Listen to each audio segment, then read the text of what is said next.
ఉమ్మడి నల్లగొండ జిల్లాకు తాను తలమానికంగా నిలిచి మనందరికీ స్ఫూర్తిని కలిగించినటువంటి రాష్ట్ర రోడ్డు భవనాలు మరియు సినిమాటోగ్రఫీ శాఖ మంత్రులు అదేవిధంగా ఆలేరు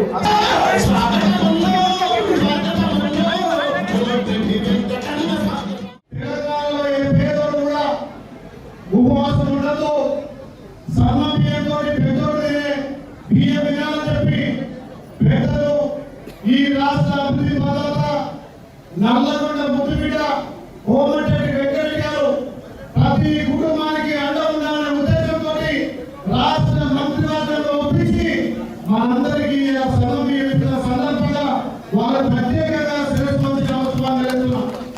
అదేవిధంగా పెద్దలు భోగిని నియోజక మా సోదరులు మా బిడ్డల అనిల్ గారికి పెద్దలు ప్రభుత్వం 184% పేదలు ఈ రేషన్ బియ్యం తింటున్నారు.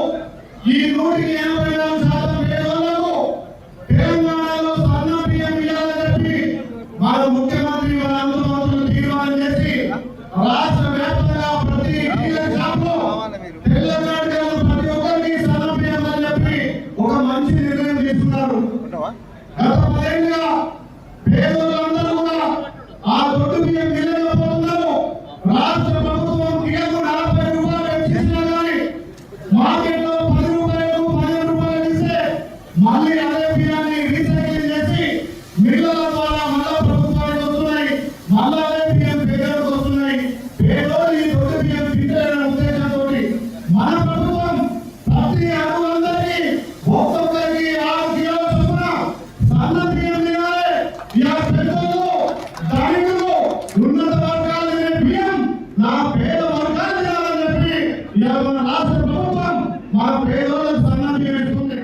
గౌరవ ముఖ్యమంత్రి గారికి దేశంలో ఎవరు చేయని ఏ రాష్ట్రంలో లేని విధంగా మా ముఖ్యమంత్రి గారు మంత్రివర్గము మా శాసనసభ అందరం కలిసి మా ప్రభుత్వం మేనిఫెస్టోలో పెట్టలే, పూటగా హామీలు ఇయ్యలే. ఇవాళ మేము ప్రవేశపెట్టిన ప్రతి పేదవానికి రేషన్ బియ్యం, దొడ్డు బియ్యం కాదు సన్న బియ్యం ఇవ్వాలి.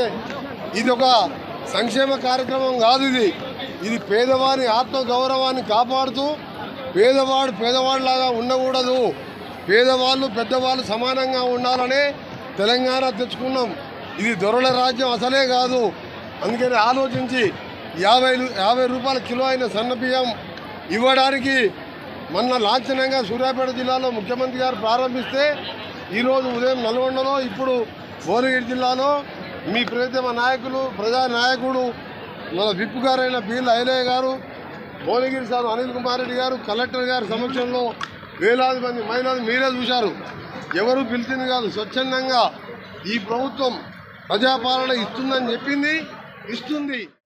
Like and subscribe.